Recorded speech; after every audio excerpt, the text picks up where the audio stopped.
Para realizar un buen informe, en primer lugar, es necesario comprender el texto fuente. La comprensión implica además relacionar el texto con su contexto y manejar adecuadamente los conceptos que nos permiten comprender esto. Para eso hay que seguir los pasos del proceso de lectura. A partir de allí debemos planificar ordenadamente la redacción y escribir el informe de lectura. Para esto es importante atender a los pasos del proceso de escritura y seguir la estructura que este género requiere. En este video tomaremos de ejemplo el texto de Noam Chomsky, El control de los medios de comunicación, que seguramente ya has leído. Si no lo leíste, te sugerimos que lo hagas antes de ver lo que sigue. Para poder planificar y escribir debemos saber qué información necesitamos. Esta se puede ordenar en 4 bloques que componen el informe: presentación, descripción, desarrollo y conclusión, cada uno de los cuales contiene varios elementos.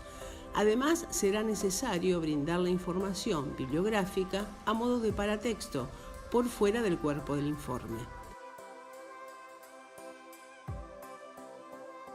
Veamos cada parte y los elementos que las componen.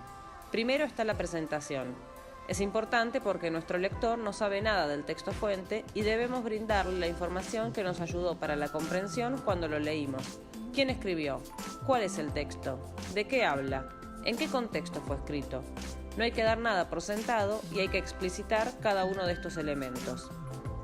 Cuando presentamos al autor, hay que brindar nombre y apellido, profesión, nacionalidad, a qué se dedica y otros datos relevantes. Cuando presentamos el texto, hay que brindar el título completo, la fecha y el lugar de publicación.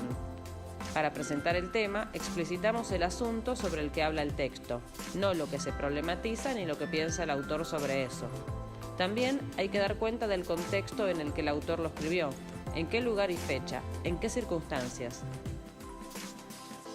Después de la presentación, corresponde un bloque con elementos de descripción del texto fuente. Esto implica precisar qué tipo de texto es, en qué ámbito circula, desde qué marco teórico o a partir de qué conocimientos y experiencias el autor aborda el tema, en qué debate social o coestio se inscribe, para qué escribe el autor, qué quiere lograr en sus lectores, es decir, cuál es la finalidad. ¿A qué campo disciplinar contribuye este texto? Y si se trata de un texto argumentativo, ¿cuál es la hipótesis que busca demostrar? Como es un informe crítico, aquí adelantamos nuestro punto de vista sobre el texto leído. Es fundamental expresar una hipótesis personal, que luego del desarrollo de las ideas del texto fuente debe ser defendida. En tercer lugar, después de la presentación y la descripción, comenzamos con el desarrollo. Como dijimos, si el texto fuente es argumentativo, habremos expresado la hipótesis del autor. Ahora debemos desarrollar los argumentos que utiliza para defenderla. Es decir, ¿cuáles son las principales ideas del texto? ¿Cómo las presenta el autor? ¿Brinda ejemplos? ¿De qué? ¿Cita a quiénes? ¿Hace comparaciones? ¿Define algún concepto? ¿Utiliza metáforas? Debemos desarrollar y explicar.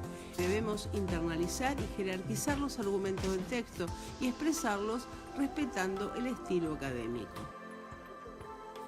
A continuación, expresamos la ideología del autor, su visión del mundo, qué valores o creencias sostiene, con qué principios, a quiénes se opone. En esta parte realizamos una comparación con otros autores que hayamos leído.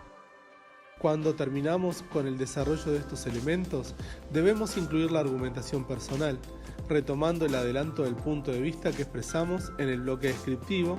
Debemos argumentar, fundamentar razonadamente por qué el texto nos parece acertado o no, por qué acordamos con la hipótesis o la visión del mundo del autor o no.